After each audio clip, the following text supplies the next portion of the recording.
Hi, everybody. Welcome to, so first of all, this is being seen without selling out. So if you were planning to be somewhere else, this is your chance to notice that and stay here. Actually, this is where you want to be. And these are our loveless business owners. They're going to talk a little bit about that. And before we get into the deeper questions, I would love to have each of you and let's start with Monique and come this direction and just say a little bit about who you are and what this topic means to you, like why this conversation about being seen without selling out appeals to you in your business and as a person. Hello, everybody. I am Monique, aka Melanin Monarchy. I just want to make sure that everybody can hear me okay. Can everybody hear okay? Since I am number one, so I want to make sure that everybody can hear me. And I am up here with a bunch of number ones, and so I am in good company and I'm enjoying it. Just a little bit about Melanin Monarchy. I started this endeavor, during the COVID time. I actually have been doing this thing for years, and I actually put a name to it around 2021. And I'm the founder of Melanin Monarchy, which is a multimedia entertainment company that is committed to having year-round productions in the area of TV, cartoons, films, literature, stage performances, and I am also an expert commentary on live events. And what we seek to do is that we want to go ahead and make sure that we give audiences, wherever industry that you're in the creative space, a more improved and superior audience experience. So that's what we do. We provide strategies for creatives, and we just look to make sure that they're elevated to a royal level. And so that's what we do. Now, I believe you guys asked a second question. Was there a second question asked? Just really quickly, summary of you, and then also why this topic matters to you personally, professionally. Just a quick statement. You'll get more spaces to dig in, but being seen without selling out. Right. Man, I've been called a sellout a lot by my own brother. No. Just kidding. Why I think more so it matters to me is the engagement with other creatives. I want to always make sure that I'm showing up for other creatives and I'm supporting other creatives. And also, quite honestly, it's a selfish reason. It's because I want to glean from you all. I want to glean from these expert panelists that are up here. I want to take away something that I can add to my own LLC and to my own endeavors. So it's a twofold. And so that's why it matters to me. Is one is because I definitely want to engage and encourage. Two is because I want to reap. So. Love it. Thank you, Monique. Stacy? I'm going to try my camera as best I can for while I'm speaking. My name's Stacy Bryoka. I'm in Kansas City, Missouri. Entrepreneurs challenged at the intersections of technology and mental wellness. Got texiety? I solve that. And what the topic means to me really speaks to authenticity, and it also speaks to my favorite quote in the world, which is by Jane Addams, who was one of the founders of the profession of social work. And the quote, and I'm going to get it wrong, but is basically, action is indeed the sole medium of expression of ethics, and ethics being one of the most important things in general to me, like being authentic, being within my own integrity, and being within my own integrity also to me means being my authentic self. So selling out to me would be it would be against my ethics. So that's it. That's a great quote. Thank you. Dr. Karen? Good afternoon, everyone. I am Karen Moore, founder of the Color of Beautiful Media and Entertainment Group, and I am the Color of Beautiful Global, where we are redefining the standard of beauty for dark-skinned Black women and dark-skinned women of color, helping them move beyond the negative impact of colorism. And the subject is important to me because I think it's really crucial in these days that we're living in, that we show up with authenticity, and that we be who we really are, and that we understand that we are, for me anyway, it is very important for me to be able to help people to get better. And the money really is not as, it's important, but it's not as important as making sure lives are transformed. So that for me Mhm. is very much about. Thank you. And Keith. Hello, everybody. It's great to be here today. I'm Keith with Be Absolute and Taps. I'm located in Nashville, Tennessee. My biggest focus is a lot on my software company. We build no-code apps that double as digital business cards. And it's very much focused on our topic today because what we do is we put your brand, so you can tell your brand story on anybody's mobile device in 3 seconds without the App Store involved. And then they can subscribe like a YouTube channel, which enables you to now have 100% connectivity with your prospect or your customer. And the idea of getting rid of the algorithms and the gatekeepers of the world means that you can be true to your brand, you can be true to your voice and your authenticity, because everywhere else you are basically being treated as someone who should be invisible unless you pay to play. And so I love being able to empower brands to bring back their voice and their authenticity and make it simple enough for someone to share you with a text message, which is the most basic thing we do on our phone. And now you have a centralized hub to share that voice and that brand story. Thank you, Keith. That sounds like a very useful service. So feel free to chime in if you have an answer to this question or a strong thought, but not everyone doesn't have to answer every question. And everyone is obviously invited to, but I just want you to feel that sense. I know sometimes people are like, I don't know. So the first thing I want to talk about is visibility is often sold to us as being everywhere all the time. And that's obviously kind of impossible. So how do you define visibility in a way that actually feels sustainable to you as a human in your specific business? I can answer that one a little bit. For me, Mhm. visibility is being seen for who I am, for who I truly am, not who people suspect or guess I am. Because things like when they hear, "Oh, your nickname is Squirrel Wrangler," they automatically make assumptions that I work with people with ADHD, and that's actually not entirely true. It is true, but it isn't actually true. Um, and it's not necessarily the origin of the story either. So I think the visibility is being seen and seeing others for who they truly are by getting to know them as humans and allowing that process to happen organically, even if at times it's uncomfortable. Mm-hmm. Thank you. Well, I see Monique, you look visibility.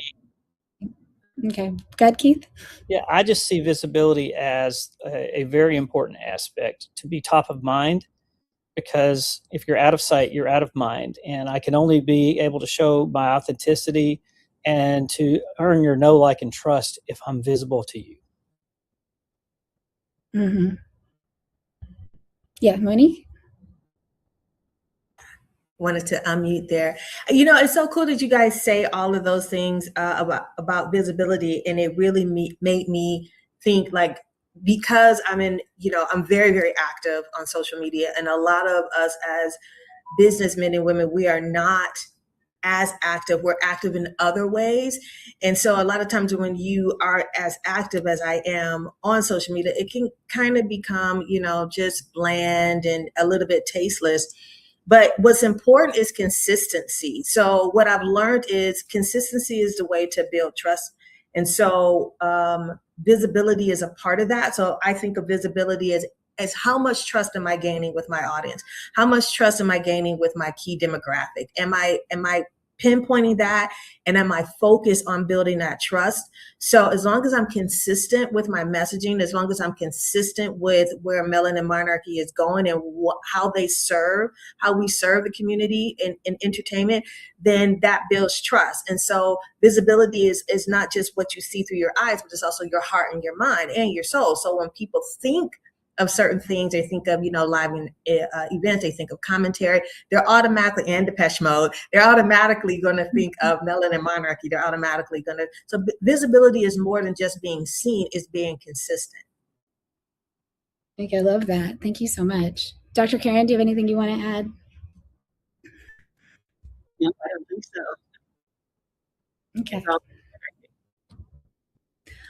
All right. Well, if you feel up for it, you can start the next one off. Can you tell a time or share a time I'm assuming everyone's had this, where you felt pressure to be seen in a way that felt out of alignment with your values? And how did you handle that? And what did you learn from that tension?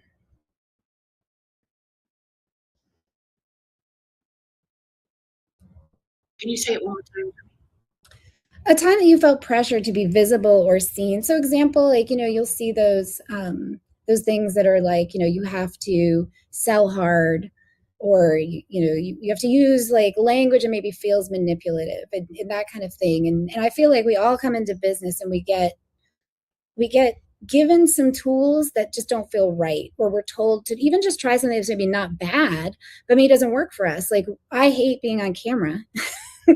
So I've had to, kind of like balance that, but I love facilitating. So this for me is joyful, but doing like a live stream where I'm talking to people, I just stopped doing it because it just didn't feel right to me. So it felt out of alignment for me because I wasn't showing up authentically. So that was the value that was kind of compromised. Right. I think for me, I have to feel comfortable with however I'm showing up. And so if someone suggests something to me or says I should do this or should do that, I'm very particular about how I show up and where I show up. And so just because someone says to me I should do it, and I know we've all been through those things where, you've been told you have to do this, you have to do that, you have to do the other. And I have found that if I'm not really comfortable doing it, it's not going to go well. So the best thing for me to do is to figure out what works for me. And I'm kind of the same way as far as, posting every day or being live every day. That's not going to work for me. And I already know that's not going to work for me. So I'm not going to necessarily put myself in that position, but I have to find what really is going to work for me, because like Monique said, it's about being consistent. So doing something that I'm not comfortable with, that I know I'm not going to be consistent with, I'm really not going to attempt to do that. So I really look at what it is that's being recommended to me and determine whether or not it's something that's actually going to work for me and for my brand. And am I going to be able to be consistent in whatever it is? Because everything doesn't work for everyone. And so I think it's important that we really look at what all the different information that's coming to you, and do this and do that and do this and do that. Well, first of all, you're only one person and you can only do a certain amount of things. And then it's really important that you do that thing that feels good to you and comfortable to you. It's the same thing when it comes to anything else with exercise. Not everybody's going to run. Some people want to walk. Some people want to do strength or whatever it is. So you've got to find that thing that works for you, that you know you will be able to be consistent in. Love that. Thank you. Does anyone else want to chime in? Go for it, Monique. Yeah, I have found myself in this situation quite often because I'm a yes woman. And so, learning how not to be a yes woman, I don't even know if I've learned that, because I feel like a lot of times I'm still like a yes one. That could come from childhood stuff. We're not going to go into my counseling session. But what I wanted to do, I wanted to give people a couple of steps and maybe a couple of pointers that if you find yourself like being offered something and it looks good, it kind of, on the outside it looks good, but you can smell it. It's just not, it's not aligning with what you want to do or whatever. Here are my suggestions. Take a step back. I always tell people, give me 24 hours. I've learned never to say an immediate yes. Give me 24 hours. I even taught my kids, hey, you know what? You got to give mommy 24 hours. If it's right now, the answer is no, like right away. So take a step back. That's step number one. Step number two is ask yourself questions. I don't know what those questions are going to be. Only you know what those questions are going to be, because it has to align with the service that you're providing. It has to align with your mission. It has to align with who you are, right? And so, Dr. Karen talks about being your authentic self. So it has to align with that. And then step number three, you have to make sure to, first of all, no is a complete sentence. It is. Don't feel no kind of way about saying no. However they take it, not your problem, not even your business. You could say no if you want to. But let's just say, for giggles, let's just say you find yourself in the middle of something that you quickly realize it's not alignment with who you are or where you want to be. You didn't know that going in, but now you're in it, right? So you're kind of stuck. So you're in it. So here's what I suggest you do. Let your yays be yays and your nays be nays.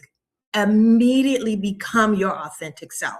Immediately do that, because sometimes we like to code switch. Sometimes we like to be, something else because we realize this is not who we are. Be your real authentic self. I even say go 10, 20 toes deep down, like double down on who you are, because that'll teach them people a lesson that they ask you again. That's an offer to invite you again. They don't want to hear what you got to say, then they're not going to invite you again. And so there you go. Okay. So that's if you find yourself in the middle of a pressure situation. Wipe the sweat off, wipe the beads off, and just be your authentic self, smile, and let them have it. I love that. I think the idea of being your authentic self, no matter what you're doing, like always, I think that when you were talking, Melanie, my first thought is always be you. No matter what anybody else says, asks, tells you, anything, always be you, and you will always come around to whatever it is you need, want. Sorry for the sad background sound, guys. I'm trying to be me. You're in a steam room, it sounds like. So I'm just happy about the rocket ships behind you. I wish I was in a steam room. And I worked with a gentleman who said something that I loved was good marketing is magnetic. It should attract those who are a good fit for you and repel those who aren't. And we often think about the attraction piece, but I really appreciate what you said there, Monique, about also being ourselves in the right kind of marketing. It will enhance those relationships that are aligned, and it might diminish the ones that aren't. And that's actually really helpful. So appreciate that. And Keith, did you have something you wanted to add? Anything you've learned about that tension? Fortunately, I've never been in too many of those kind of situations. And I kind of agree with everybody else. You just have to be yourself and be able to stand in what you believe in and not waver. One of the things, thank you so much. And I really appreciate not just talking about being authentic, but talking about the ways that it can benefit you in your marketing and your ability to be seen. How do you navigate the tension between, and this is a little bit similar, but like when you're doing something like Monique, you do a lot of social media, between what the algorithm wants and what your integrity demands? Shaking her head. That question was not just for me. No, it wasn't just for you. You were the most. Keith, you want to start us off, or like Monique? Either way. Can you repeat the question real quick? How do you navigate the tension between what the algorithm wants and what your integrity demands? Well, I am not a huge social media fan. And the way I look at social media is a little different than a lot of people. I look at social media like movies do. I want to be able to tease you into connecting with me there, but then I want to drive you off that platform so I can then have my own authentic voice with you and not chase the algorithm. I kind of tell people, is the social media network, is it really your fans and your followers or theirs? Because they control it. And I'm a big believer that if you really want to connect with your audience, you have to be able to control that. And I just feel like social media doesn't give us that. And they basically, make us hostages to their platforms. And so that to me is where I have an issue with social, and how I try to help my clients backdoor into the social media using my app technology so they can drive traffic to their post and get the algorithm what it's asking for, sort of as a sneaky backdoor way in. Gotcha. I'm going to come at that though from an energetic perspective, and literally I'll call it woo when I say that, is that you are going to attract the people that you need to attract, and you are going to repel the ones who don't want to be around you, with or without an algorithm. Not disputing what you're saying, Keith, by any means, because of course, if you play the algorithm game the right way, or play around their algorithms, you can make things better.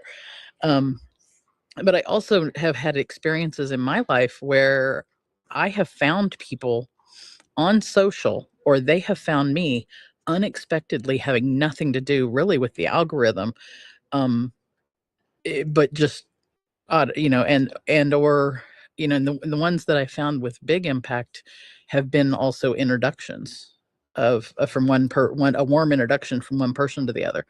But I met someone about a month ago that I would never have met them. I don't get on TikTok, and it was a Sunday morning, and I happened to open TikTok. Yes, she was there in front of me for the algorithm, but why did I open TikTok that morning? That's the question I have.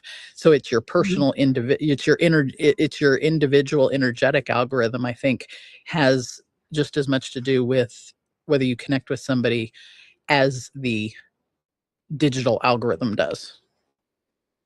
I like that. Your energetic algorithm. Monique, Dr. Karen. I don't know that anybody truly understands the algorithm. I don't know, maybe they do. But nothing is going to interfere with my integrity.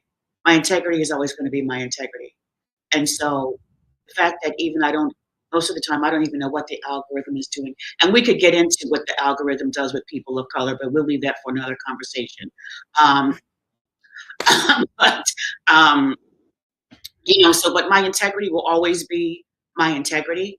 And I will not diminish that for anything, not for an algorithm or for anything. So I'm going to show up the way I show up. And if the algorithm picks it up, great. If it does, I'm not really expecting a whole lot from the algorithm, but I still have to operate in integrity. Yeah.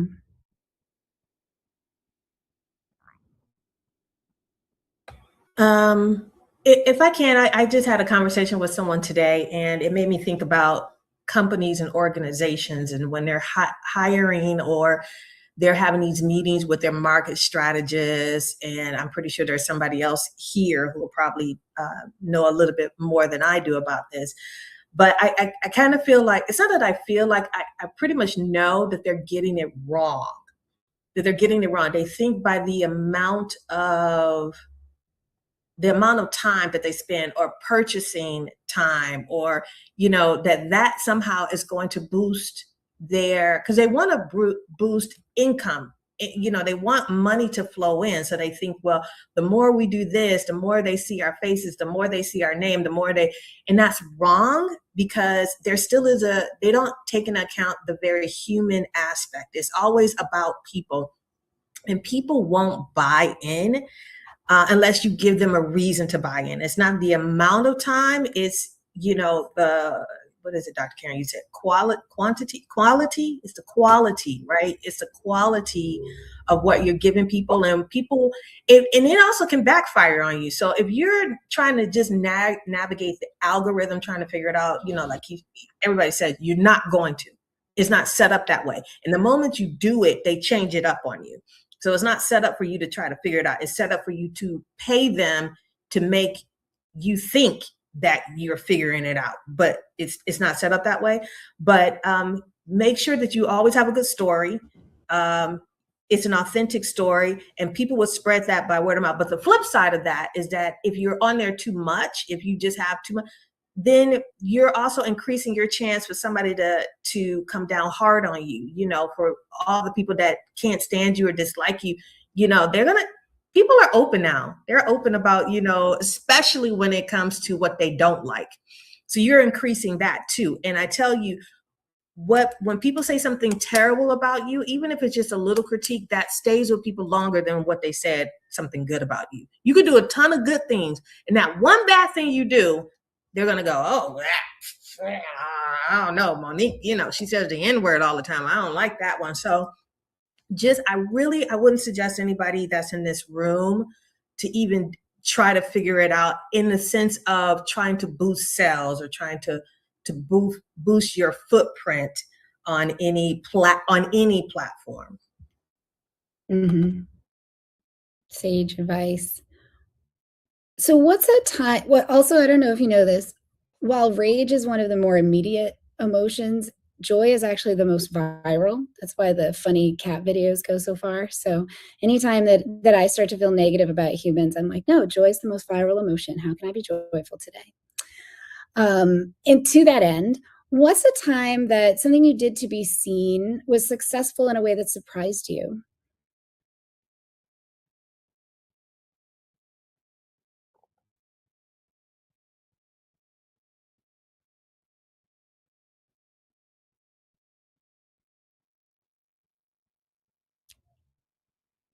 If nobody has any, I can move on to a different one. But I just like that story. I have a cute little story. Okay. But for those of you guys who don't know me, I am a huge fan of a band called Depeche Mode. I really won't get into the particulars of why I'm a huge fan with this particular band, but you can blame my brother on this one. So they have a convention every year. The fan group have a convention every year. And last year, 2024, not 2025, 2024, what I will normally do is I'll live stream this thing, and I'll live stream it, and I will interview other fans and, kind of have fun that way. Well, during this particular convention, I would live stream on the balcony, and they closed the balcony. Now, I didn't want to make a fuss about it, but I was like, okay, are we opening up the balcony so people can come in? And so, I can go ahead and interview people. And the convention people were saying, it's not us, it's the venue. And the venue is like, it's not us, it's the convention. So I felt slighted. I felt a certain way about it. I felt, okay, so this is how you guys going to do me this year. All right. So I was totally dejected. I said, okay, well, I'm not going to be able to live stream like I want to. I'm just going to go walk around. It's empty up here. I'm just going to go walk around. And, I'm feeling terrible. And then I'm going up a set of stairs. I think I went down and I'm going up a set of stairs. And this woman, she's like, oh my gosh, it's you. And I'm looking like, who is she talking about? And she's like, it's you. You're the one that interviews people. You're the one that I see on the Depeche Mode platform. And I was verklempt. I was like, oh, wow. She was introducing me to her daughter, her young daughter. She was like, she interviewed this person or that person. So that surprised me. And the reason why it surprised me is because how I was feeling at that time. I was feeling like a nobody. I was feeling unimportant. I was feeling like what my endeavor that I had planned for, that I have people who actually help me every year to make that live stream successful. I wasn't able to do that, and so how I was feeling was like a nobody. And here it was. Somebody saw me in the dark, in a crowd of people, and they not only recognized me, they were trying to introduce me to their friends. So I would say for that particular story, you're not invisible. People are looking, people are watching, whether you're on social media or you're not. People know who you are. That's beautiful. Thank you.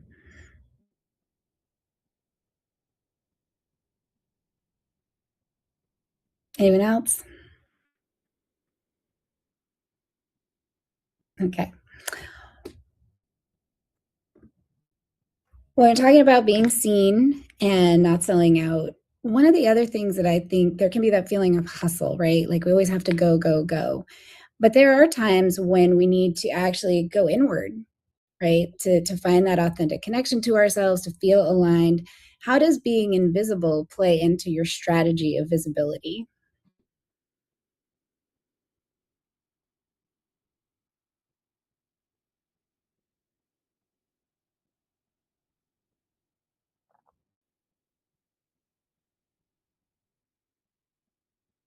So, can you define a little more about what you mean by invisibility? Taking time away, not shutting your newsletter down for a month or not posting or taking that time to really come into yourself and understand what it is that you want to share next. I know Dr. Karen does an end of year kind of internal process. And she's very intentional about it. I don't know that people are always intentional, so I want to give some folks some examples of what that looks like. For me, that time is very important, and I'm learning more and more that I need more. As I get older, I think I'm learning that I need more and more of that time because I am not. It's very interesting because when I first started really doing social media, and I was saying I hate social media, and my husband said to me, "That's because you're not social," which kind of hurt my feelings. But you're not social. But being social for many people, and I wouldn't necessarily say I'm an introvert, but being social takes a lot out of me. So it's important for me to have that time when I can kind of regenerate and begin to really look at what I'm doing and have that time to myself. That's very important for me to be able to actually grow and to decompress, because I'm getting, like I say, as I get older, I think the more and more I'm out here and in social environments, it takes a lot out of me. So it's important for me to be able to have that time of recharging and being able to just do some introspective work and see where some things I need to change and some things that I need to grow, so that when I get back out into being social again, that I have more energy and I have more to offer. So for me, that invisible time is really very important to me. And I specifically do take time at the end of the year, but I'm learning to do so even more once a month, to just take some time that is just really just shutting down. And because I tend to work 7 days a week, but I'm getting to that place where Sundays is my church day, and it's my day of really being able to decompress and take some time for Karen, and be able to really come back regenerated, because I need that. For me, I need that, because I'm just, my husband says I'm not social. Spouses and best friends, man.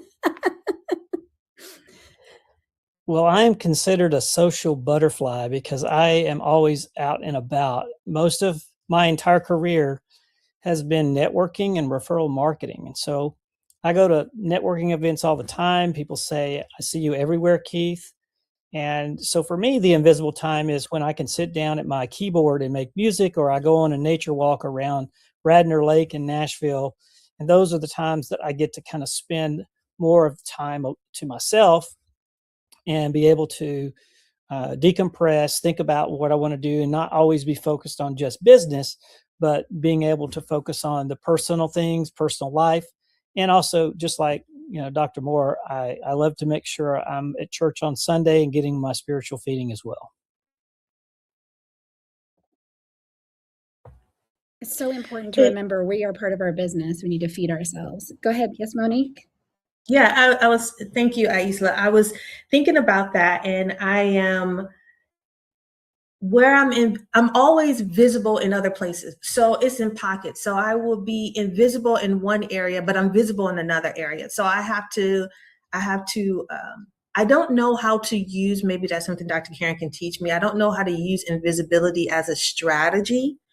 As far as rest and respite, because I'm not where I want to be, that is I don't know how to do that yet. Because even though it may look like I'm not there, I'm not around, or I'm invisible or absent, but I'm very present and visible in other areas, if that makes sense. So if I'm not visible on any one of my platforms, that means that I'm visible in places, with Miss MacArthur. And so, on different things that she has going on.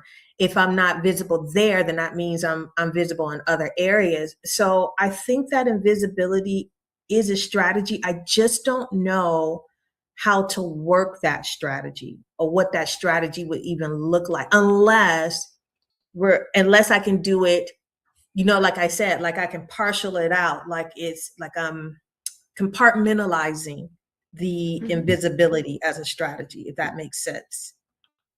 Because I don't feel like I can afford to, because Melanin Monarchy is not what Melanin Monarchy needs to be.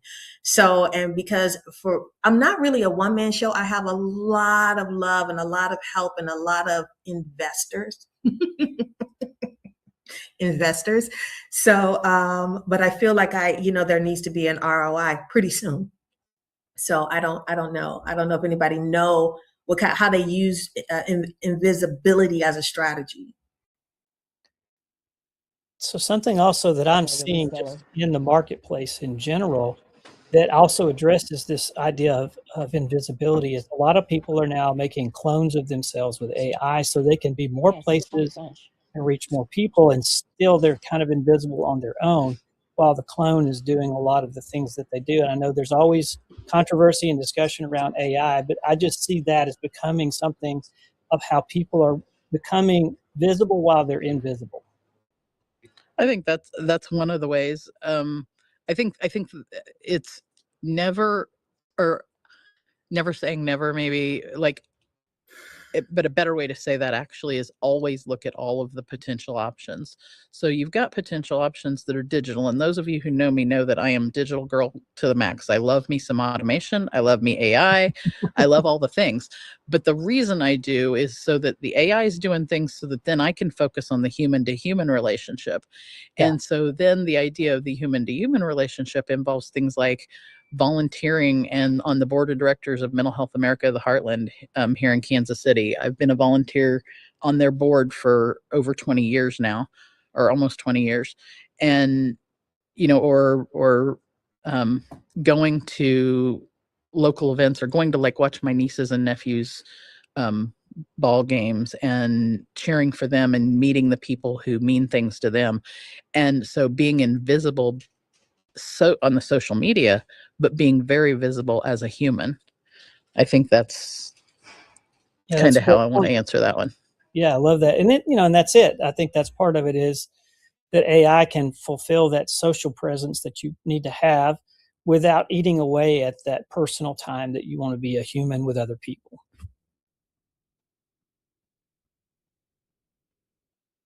Do you have any thoughts on invisibility as a strategy to share? I mean, this is a conversation, so I love that you brought that up to the group, Monique.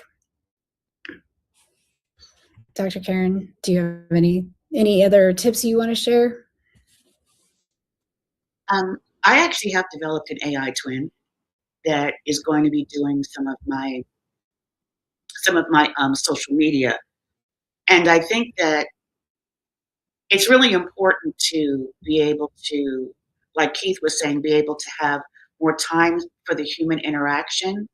I think that it's also important that we understand exactly how to use AI and the tool that it is, but that it doesn't replace us as human beings and doesn't replace the human experience. And I think being able to have a certain, and even you have to even kind of decide what invisibility is for you. I don't think it's not, it may not necessarily be totally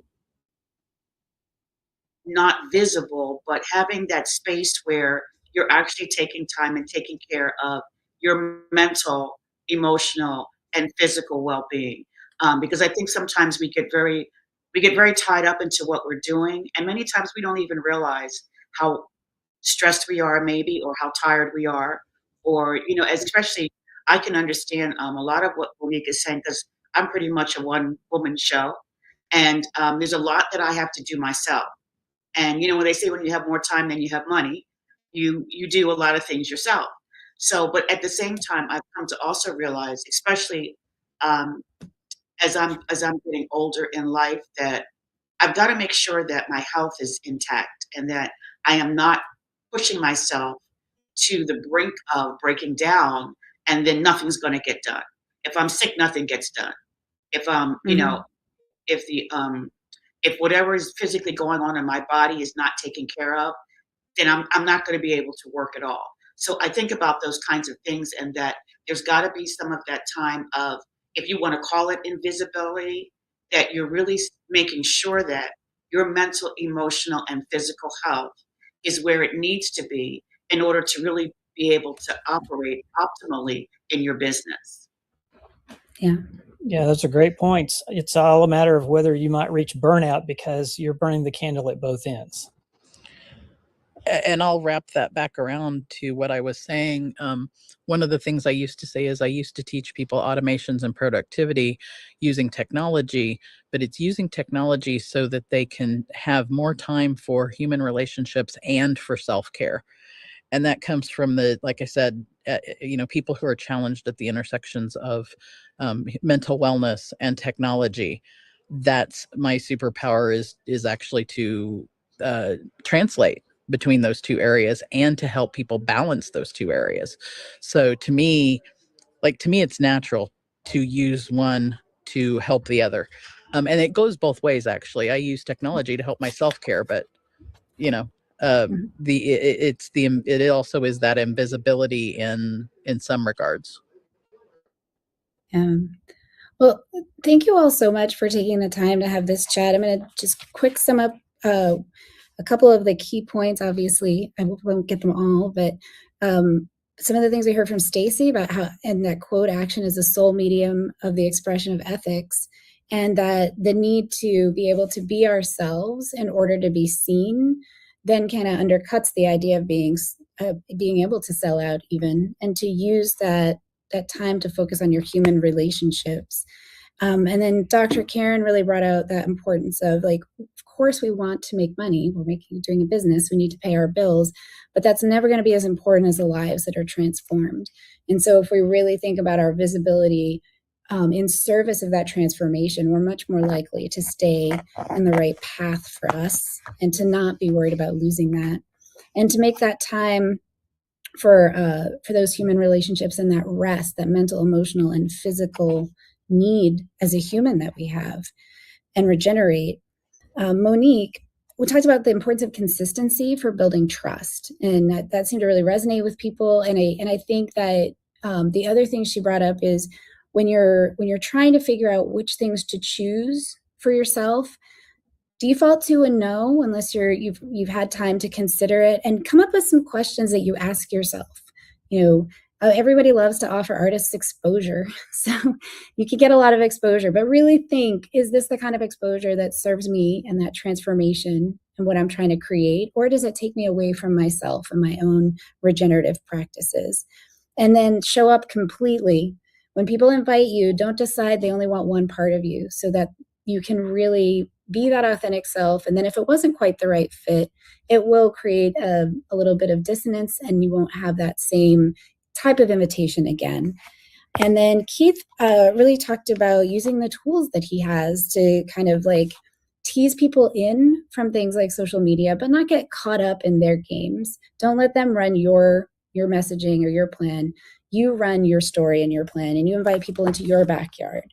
And everybody really talked about ways that they do, whether it's volunteering or church or being in nature or connecting with friends, to regenerate and recharge their human to human relationships, being in those communities and spaces that allow you to thrive. So thank you all so much for taking the time to talk to us and to listen to our lovely business members. Really appreciate you. Thanks for having us. Thank you so much.